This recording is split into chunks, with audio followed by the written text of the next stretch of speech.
Hello all, welcome to cinema కబుర్లు. మన టాలీవుడ్ నుంచి ఇప్పటిదాకా పెద్ద సినిమాలు గ్యాప్ టు గ్యాప్ బాగానే ఎంటర్టైన్ చేశాయి. జనవరిలో హనుమాన్, జూన్ లో కల్కి, మళ్ళీ ఇప్పుడు కొంచెం గ్యాప్ తర్వాత దేవరా హై వోల్టేజ్ యాక్షన్ డ్రామాతో రాబోతున్నాడు. అండ్ దేవరా తర్వాత పుష్ప 2 గ్రాండ్ స్కేల్ లో రిలీజ్ అవ్వబోతుంది. ఆ తర్వాత వెంటనే గేమ్ చేంజర్ రిలీజ్ అవ్వబోతుంది. సో ఇయర్ ఎండ్ కి మంచి వైబ్ ఉండబోతుంది. అండ్ అంతేకాదు, నెక్స్ట్ ఇయర్ స్టార్టింగ్ లోనే సంక్రాంతికి పెద్ద సినిమాలు రిలీజ్ అవ్వబోతున్నాయి. చిరంజీవి గారి విశ్వంబర రిలీజ్ అవ్వబోతుంది.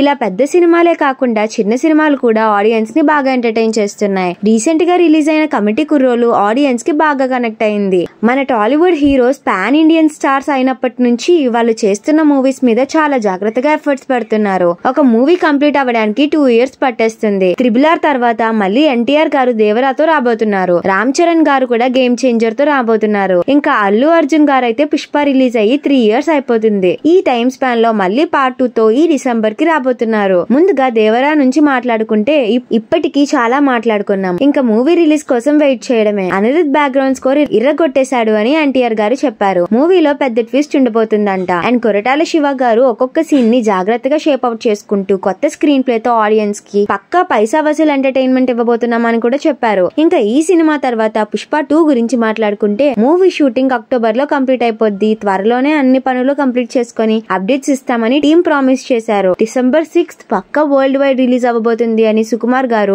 మళ్ళీ ఒకసారి క్లారిఫికేషన్ చేశారు. మూవీలో పక్కా ఫ్యాన్ స్టఫ్ మాత్రం ఈసారి ఎక్కువే ఉండబోతుంది అని కూడా చెప్పారు. ఇంకా గేమ్ చేంజర్ విషయానికి వస్తే ఈ మంత్ లో సెకండ్ సాంగ్ రిలీజ్ అవ్వబోతుంది. అంతేకాకుండా బ్యాక్ టు బ్యాక్ అప్డేట్స్ వస్తూనే ఉంటాయని తమన్ గారు క్లారిటీ ఇచ్చారు. కానీ ఈ మూవీకి చాలా గ్యాప్ రావడంతో ఫ్యాన్స్ డిసప్పాయింట్ అయ్యారు. దాన్ని శంకర్ గారు ఎలా ఓవర్కమ్ చేస్తారో చూడాలి. ఈ మూవీతో శంకర్ గారు కంబ్యాక్ ఇస్తారో లేదో అని ఫ్యాన్స్ ఎగ్జైటింగ్ గా చూస్తున్నారు.